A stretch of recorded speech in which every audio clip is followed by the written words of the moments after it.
수요예배 오신 성도님들 주님의 이름으로 축복하고 환영합니다. 오늘부터 깊이 읽는 성경이라는 주제로 룻기의 말씀을 함께 나누고자 합니다. 지난 5월에 룻기의 말씀을 가지고 주일 예배 때 나누었는데요. 그때 나누지 못했던 부분들 조금 더 세심하게 말씀을 살펴보고 그 안에서 하나님께서 우리에게 주시는 말씀하시는 바를 함께 살펴보고자 합니다. 우리가 룻기라는 본문에 들어가기에 앞서 가장 먼저 생각해 보아야 할 게 있습니다. 룻기라는 성경이 가진 가장 큰 두 가지 특징이 있는데요. 우리는 이것을 언제나 간과하곤 합니다. 룻기가 가진 가장 큰 첫 번째 특징이 무엇이냐면 룻기가 여성의 책이라는 겁니다. 다들 알고 계셨죠? 네, 별로 큰 특징 같지는 않지만 굉장히 중요한 특징인데, 왜냐하면 우리가 가진 성경의 맥락에서는 룻기가 사사기와 사무엘기 사이에 껴 있습니다. 그래서 성경 통독을 열심히 하다 보면 어떻게 느끼냐면 사사기라는 시대와 사무엘이라는 시대 사이에 어떤 한 인물이 있었고, 이 인물이 지지고 볶다가 짠 하고 누구를 낳았는데 누구를 낳았느냐 하면 바로 다윗을 낳았다라고 생각하게 된다는 것이죠. 그래서 룻기라는 인물을 그녀가 가진 독특한 믿음의 한 인물로, 독립적인 인물로 보는 게 아니라 결국에는 다윗의 증조할머니로서 룻기를 읽어내는 것이 자연스러운 읽기처럼 되어 있다라는 겁니다. 그런 의미에서 룻기를 그저 다윗에게 종속된 인물로 주로 읽고 나가는 것이 우리가 가진 성경 읽기의 주된 흐름이었습니다. 그런데 유대인들이 읽는 히브리 성경의 배열을 보면 조금 다르게 되어 있습니다. 히브리 성경은 성경을 읽을 때 잠언, 룻기, 아가서 순서대로 되어 있습니다. 아마 기억력이 좋으신 분들은 예전에 양진일 목사님 오셨을 때 이야기해 주신 적이 있는데요. 잠언서의 마지막 장에 31장에 뭐라고 나와 있냐면 누가 현숙한 여인을 찾아 얻겠느냐라는 질문으로 끝납니다. 그러면 구약 성경의 배열상으로는 누가 현숙한 여인을 얻겠느냐 하면 이제 룻기가 나와서 짜잔, 내가 바로 현숙한 여인입니다 라고 말하면 룻기가 나오는 것이죠. 여기서 현숙한 여인이라는 것은 머리가 좋고 무언가 지혜로운 여인이 아니라 정말 힘이 좋고 능력이 있는 여자라서 한 집안을 일으켜 세울 수 있는 사람, 능력과 힘이 충만한 사람을 의미한다는 것이죠. 그런 의미에서 잠언과 룻기의 맥락에서 나아가서 뒤에 구약 성경 히브리 성경에서는 아가서도 나옵니다.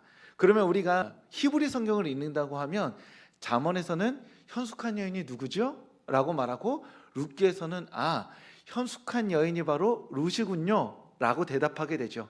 그 다음에 아가서를 읽으면 어떻게 생각하게 되냐면 룻과 보아스의 사랑의 이야기로 아가서를 읽어나가게 된다라는 겁니다.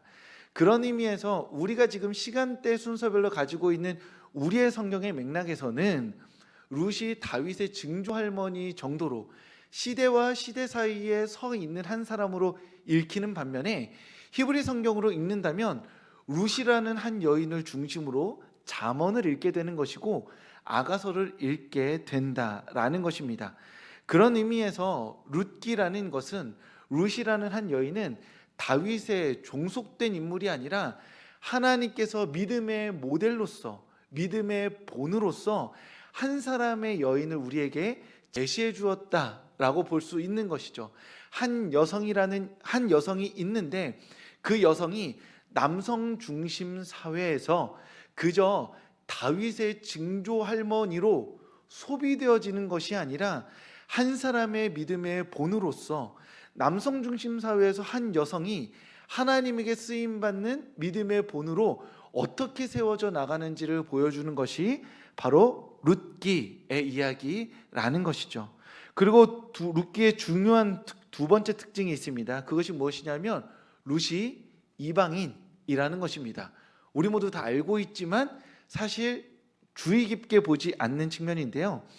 룻기가 언제 쓰여졌느냐라는 측면에 두 가지 논의가 있습니다. 하나는 무엇이냐면 다윗 시절에 쓰여졌다는 논의가 있습니다. 왜냐? 다윗이 사울한테 쫓길 때 사울이 혹시 부모님 가지고 협박할까 봐 부모님을 모압 땅에 보냅니다. 그런 내용이 있습니다. 사무엘상에.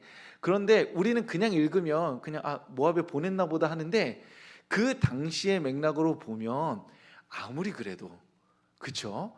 모압이라는 우리 이스라엘과 적국에 부모님을 보낸 것이 다윗 왕의 정통성에 그 정치적인 맥락 안에서 굉장히 타격을 입을 만한 내용이었다는 것이죠. 그래서 다윗이 모압 땅의 부모님을 왜 보냈느냐? 왜요? 다윗의 증조 할머니가 그 모압 그 모압 여인 룻이니까 부모님을 보낼 수 있는 혈연적 관계가 있어서 보낸 거지.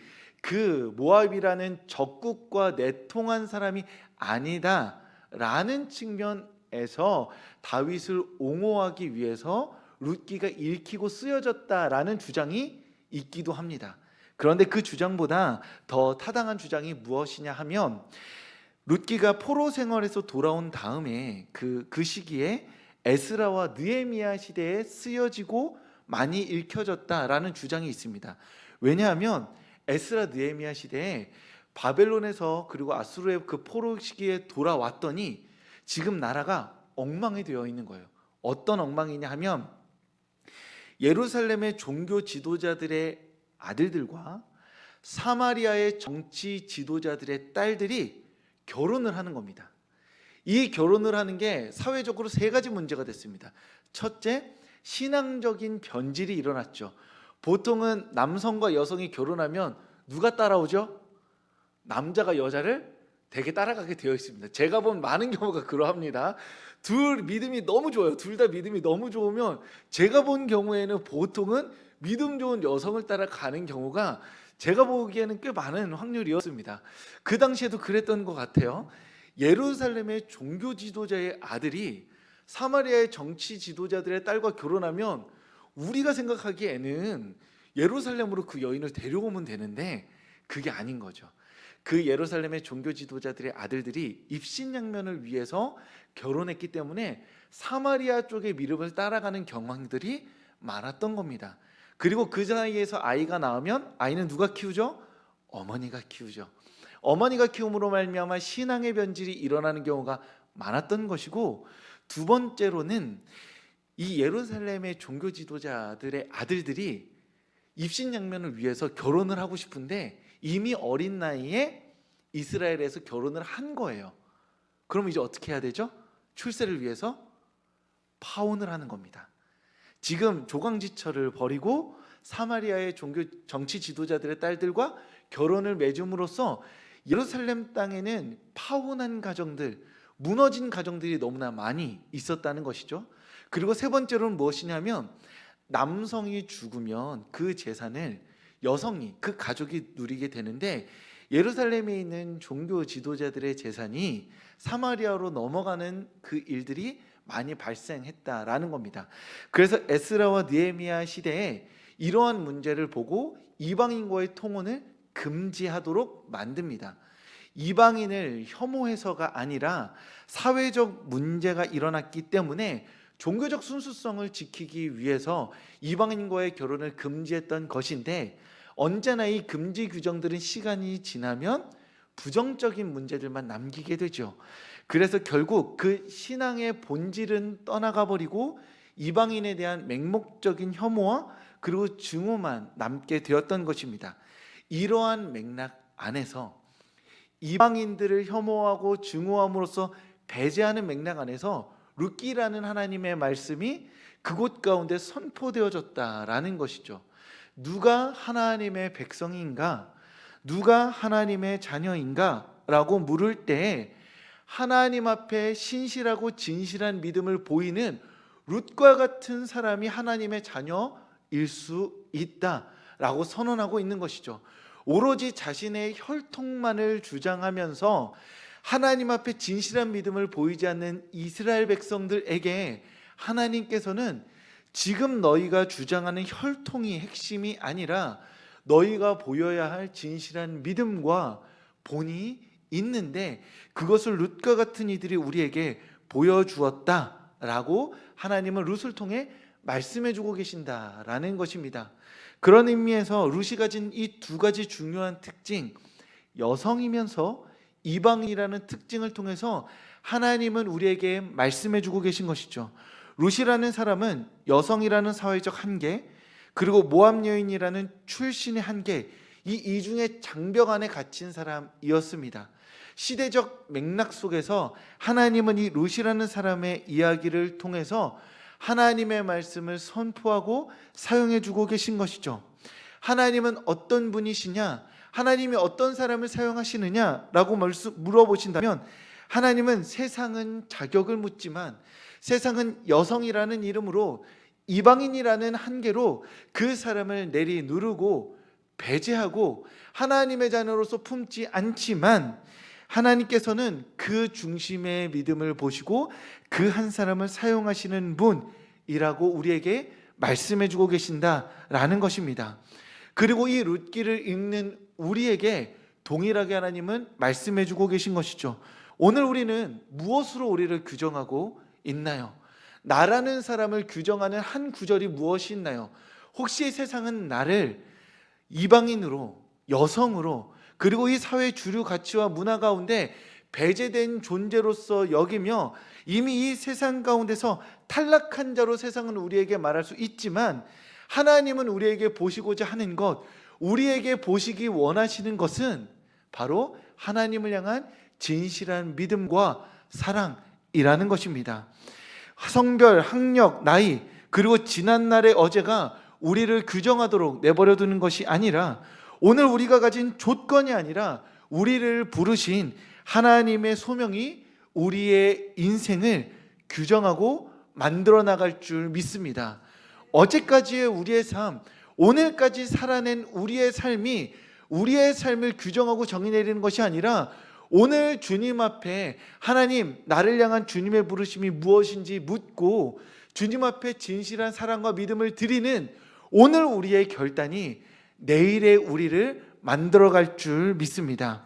그러니 세상의 기준에서 나의 쓸모를 찾아가는 것이 아니라, 오늘 주님 앞에 다시 한번 나의 삶을 드리며, 하나님, 나를 이 세상 가운데 쓸모있는 자로 사용하여 주시옵소서. 세상은 나를 여성으로, 이방인으로, 여러 가지 하나님의 가치가 아닌 것으로 나를 규정하고 내리누르고 있지만, 나는 오로지 하나님을 향한 신실한 믿음과 사랑으로 주께 나아갑니다. 나의 순수한 믿음과 사랑을 보시고 다시 한번 이 세상 가운데서 나를 믿음의 사람으로, 믿음의 용사로, 한 사람의 룻으로 사용하여 주시옵소서. 그렇게 간구하며 기도하는 우리 사랑하는 성도님들 되실 수 있기를 주님의 이름으로 축복합니다. 그렇게 룻기의 이야기는 이 두 가지 특징을 염두에 두고 읽기 시작하며 함께 나아가도록 하겠습니다. 오늘 1장 1절 말씀을 다시 한번 읽으면서 오늘 본문의 말씀을 함께 살펴보도록 하겠습니다. 함께 하나님 말씀 읽겠습니다. 사사들이 치리하던 때에 그 땅에 흉년이 드니라. 아멘. 사사의 시대에 흉년이 들었습니다. 룻기는 이 배경을 먼저 설명해 주면서 이야기를 시작하죠. 사사의 시대라는 것은 무엇이죠? 하나님을 왕으로 섬기지 않고 자기의 뜻대로, 욕망과 이기심대로 살았던 시대임을 의미합니다. 이 시대를 대표하는 사사들 한번 떠올려 보면 굉장히 혼란스러운 사람들 많이 있습니다. 초기의 사사들은 상당히 멀쩡합니다. 왜냐하면 여호수아의 그 맥락과 이야기 안에 담겨져 있기 때문이죠. 온니엘과 에훗, 그리고 드보라 같은 경우는 믿음의 본이 될 만한 사람들입니다. 그런데 점점 지나갈수록 사사의 수준이 떨어져 내려갑니다. 이게 지금 사사라고 불릴 만한, 하나님의 사람이라고 불릴 만한 사람인가 싶게 만들어 버리죠. 그래서 이 사사기를 묵상하다 보면 우리가 보통 묵상은 그 사람에 대해서 긍정적으로 생각하고자 하는 경향이 많이 발동되는 경향이 있는데, 사사기를 읽어보면 우리의 묵상의 어떤 패턴을 흔들어 버립니다. 입다라는 사람은 자신의 자녀를 인신제사로 바쳐버리죠. 그러면 일단 사사니까 입다를 함부로 욕하기에는 양심에 좀 거리낌이 있습니다. 왜요? 그렇게까지 나쁜 사람이면 사사로 불리면 안 될 것 같은데, 일단 사사로 쓰임 받았으니 이걸 좋게 볼 수도 없고 나쁘게 볼 수도 없는 그 도덕적 딜레마에 갇히는 경우가 있는 것이죠. 끝으로 가면 누가 나오죠? 삼손이 나오죠. 삼손은 읽으면 읽을수록 이게 점점 이 블랙홀에 빠져버립니다. 얘가 마지막에는 좋은 사람으로 죽은 것 같은데 이 마지막에 한번 죽는 것도 엉망진창인 상태로 무대에 올라오잖아요. 그런데 아주 그냥 사사라는 것 빼고 보면 정말로 못돼 처먹은 망나니가 따로 없습니다. 그러니까 사사시대를 이야기를 계속 우리가 진지하게 읽다 보면 도덕적 혼란에 빠지는 거예요. 이 사람을 긍정적으로 바라야 되나? 이 시대를 어떻게 보아야 하나? 라고 보는데 핵심은 이겁니다. 사사시대는 모든 믿음의 평균이 바닥으로 떨어지는 시대라는 것이죠. 야, 너도 사사야? 그러면 나도 사사로 부름받을 수 있겠다라는 어떤 약간의 우쭐거림을 만들어버리는 것이 사사시대라는 것이죠. 그런 의미에서 룻기가 사사들이 치리하던 때에 흉년이 들었다라는 것은 사사들이 시대하던 때, 즉 하나님 앞에서 불순종을 일삼던 때에 그 흉년이 들었다라는 것을 의미하는 겁니다. 흉년은 그 당시에 하나님의 심판입니다. 다른 해석이 없습니다. 흉년이 들으면 구약 성경에서 흉년은 뭐예요? 하나님의 심판인 거예요. 왜 하나님의 심판이 왔죠? 사사들이 치리했기 때문입니다. 우리 신명기 11장 13절과 17절 말씀입니다. 우리 하나님의 말씀 14절 17절 함께 읽겠습니다. 여호와께서 너희의 땅에 이른 비 늦은 비를 적당한 때에 내리시리니. 17절 읽겠습니다. 여호와께서 너희에게 진노하사. 아멘. 비가 왜 안 내려요? 죄 지어서 그렇습니다. 그 당시에는 이것이 너무나 자연스러운 믿음인 겁니다. 지금의 맥락으로 보는 것이 아니라 신화적 세계관을 믿고 살아가던 고대 근동 사회에서는 자신에게 일어나는 모든 상황이 하나님의 음성이자 말씀이었습니다. 비가 안 오는 것은 하나님의 진노였던 것이죠. 흉년이 든 것은 사사들이 죄를 지었기 때문인 것입니다. 너무나 명백하여서 변명할 거리가 없는 겁니다. 명백한 하나님의 심판으로 흉년이 임하였던 것입니다. 이 명백한 상황을 염두에 두고 엘리멜렉이라는 한 가정이 모압으로 이주한 이야기가 룻기의 첫 이야기인 것입니다. 오늘은 엘리멜렉이 이주한 이야기를 하고자 하는 것이 아닙니다. 오늘의 핵심은 이것이죠. 하나님의 명백한 심판이 임했습니다. 그때 우리는 어떻게 해야 할까요? 엘리멜렉은 베들레헴을 떠나서 모압으로 갔습니다. 베들레헴은 떡집이라는 의미에서 이제 농경사회의 맥락에서 흉년이 든 땅이었죠. 그런데 왜 모압으로 갔냐면 모압은 목축업으로 성행하던 땅이었습니다. 그러니까 모압으로 가는 것이 전략적으로 매우 훌륭하죠. 왜냐하면 지금 내가 있는 땅은 흉년으로 밭농사, 농농사가 잘 안 되는데, 그렇다면 그나마 목축업이 성행하는 모압으로 가는 것이 지급의 흉년을 피해서 가는 현명한 방법인 것입니다. 즉 엘리멜렉이 떠난 것에 대해서 도덕적 판단을 하고자 하는 것이 아니라 그는 그 나름대로의 살 길을 찾아갔는데, 오늘 우리가 질문하고 싶은 것은 우리의 삶에, 우리의 공동체에, 우리의 시간에 명백한 하나님의 심판이 임했을 때 우리는 어떻게 하는 것이 하나님의 뜻이냐라고 물어야 한다는 것이죠. 가장 쉬운 방법은 무엇이죠? 일단 피하는 겁니다. 하나님의 심판의 비가 내리는데 그거를 같이 맞고 있는 것이 어리석어 보일 수 있는 것이죠. 그러니 명백한 하나님의 심판이라고 판단한다면 떠나는 것도 맞습니다. 틀렸다고 말하는 것이 아닙니다. 하지만 최선은 아니겠죠. 하나님께서 원하시는 최선이 있다면 그 심판의 빗줄기를 같이 맞으면서 그 십자가를 함께 짊어짐으로 그 자리에서 다시 새로운 일을 행하실 하나님을 기대하는 것, 그것이 바로 하나님의 마음이다 라고 말할 수 있다는 것입니다.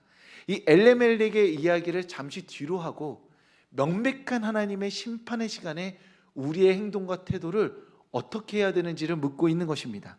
단순히 피하는 것, 탈출하는 것만이 능사가 아니라 그 자리를 지키고 견디는 것 또한 하나님의 뜻이라는 것이죠. 제가 어렸을 적에 한창 예민하고 이렇게 믿음 충만하고 성령 충만하던 시기에 제가 몇 번 말씀드렸는데 제 스승님에게 물은 적이 있습니다. 스승님, 이 한국교회가 망해간다고 하는데 제가 이 젊은 나이에 목사로서 제 삶을 드리는 것이 맞습니까? 스승님이 이렇게 열심히 사역해서 이런 한국교회를 저희에게 물려주시고 제가 어떻게 해야 합니까? 라고 막 따져 물으면서 이 무너져 내리는 한국교회에 제가 탑승하는 것이 맞습니까? 물었던 적이 있습니다. 어린 20살 청년이 할 만한 질문이죠. 제 미래를 건 거니까요. 교회가 막 망해간다 막 하니까 그때 스승님께서 말씀해 주시기를 한국교회는 피라미드 같다고 하셨습니다. 그래서 그게 왜 그러죠? 그랬더니 소수의 목회자와 소수의 그리스도인들이 맨 꼭대기에서 눈에 띄는 곳에서 계속 잘못한다는 거예요. 그러면 사람들은 그 사람을 막 쳐내면서 한국교회가 무너진다라고 말하는데 한국교회는 더 많은, 그때 스승님이 정확히 이렇게 말씀하셨습니다. 새벽기도 지키는 성도님들, 수요예배 지키는 권사님들, 눈물로 오늘도 한국교회를 위해 기도하는 그 이름 없는 성도들로 말미암아서 한국교회는 결코 무너지지 않는다. 네가 교회 현장에 나가봐라. 네가 나가보면 뉴스 기사에 나오는 그 몇몇 이름들 때문에 교회가 망한다고 하는 거 한국교회 모르고 하는 소리다. 오늘도 새벽에 눈물 흘리며 기도하는 그 사람들 때문에 교회는, 한국교회는 결코 무너지지 않을 것이다. 네가 갈 교회는 그 기도의 터 위에 서 있는 교회이니 믿음을 가지고 나가라 라고 말해서 제가 그렇게 대답했죠. 진짜요? 라고 얘기했습니다. 나오고 나니 진짜군요 라고 답할 수 있게 되었던 것이죠. 제가 이렇게 말씀드린 것처럼 동의하시나요? 무너져 내리는 한국교회 안에, 이 한국교회 안에서 피하는 것이 능사이고, 그리고 이 교회 안에서 한국교회 망했다고, 한국교회 무너졌다고 자신이 속한 공동체, 자신이 삶을 바치고 헌신한 그 어떤 곳에 대해서 끝나버렸다고 말하는 건 너무나 쉽습니다. 한국 사회를 망해서 한국 사회 망했다고, 지금 이 한국에 미래가 없다고, 희망이 없다고 그저 쉽게 한마디 하는 거 너무나 쉽습니다. 그런데 그리스도인이 해야 될 일이 그것일까요? 결코 그것이 아니겠죠. 하나님께서 어떻게 이 나라를 지금까지 세워 오셨는데 그저 너무나 쉽게 우리가 본 몇 달의 뉴스 한두 가지 가지고, 정권 한두 번 바뀐 것 가지고 하나님께서 이 나라를 떠나신 것처럼, 마치 지금 심판하고 계신 것처럼 말하는 것이 그리스도인의 책무가 아니라 여전히 이 나라를 사랑하는 마음으로 이 나라의 뿌리가 되어서 기도하는 것이 그리스도인의 책무라는 것입니다. 오늘까지 우리가 믿음의 자리를 지키고 기도의 자리를 지켜온 자리가 있습니다. 우리가 사랑하는 이들을 위해서 기도한 자리가 있죠. 오래도록 아파하고 힘들어하면서 병원에서 치료받고 있는 이들을 위해서 우리가 기도하는 이들이 있습니다. 오래도록 경제적 문제로 말미암아 자리를 지키고 기도하고 있는 자리 있죠. 사랑하는 사람을 위해서 기도하는 자리 있습니다. 나라를 위해서, 교회를 위하여서, 공동체를 위해서, 사랑하는 사람을 위하여서 우리가 실망하지 않고 뿌리 내리고 기도하고 있는 우리의 믿음이 있는 것이죠. 사람들은 말합니다. 그거 그렇게 기도해서 무엇하냐고요. 정말 하나님께서 너의 기도를 들으시냐고요. 이 거대한 문제를 너 한 사람이 기도로 막을 수 있느냐 묻습니다. 그럼 우리는 대답하는 것이죠. 막을 수 있다고요. 우리가 이 자리에서 기도한다고요.